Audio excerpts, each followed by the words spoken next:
Welcome to the Borland Climb. We hope this video helps. In this video, I will explain how to fix PS5 controller not connecting. First, ensure your controller has sufficient battery charge. A low battery can prevent connection. Next, perform a full restart of your PlayStation 5 console. Sometimes, a simple reboot resolves minor glitches.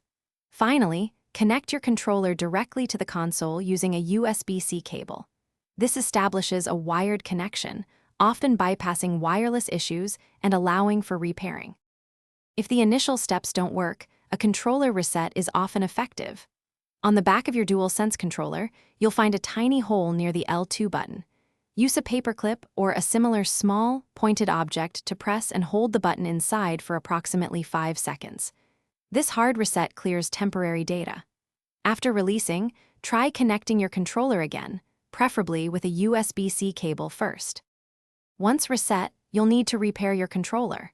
Go to your PlayStation 5 settings, then navigate to Accessories and select Bluetooth Accessories.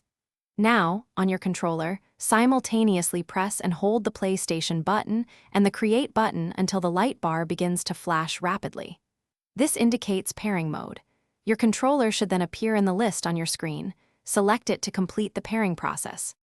If the problem persists, ensure your PlayStation 5 system software is fully updated. Outdated software can sometimes cause connectivity issues. You can check for updates in the system settings. As a final diagnostic step, if possible, try connecting your controller to a different PlayStation 5 console to determine if the issue lies with the controller or your console. If all else fails, contacting PlayStation support is your best next step. Thanks for watching. Consider subscribing if we helped you.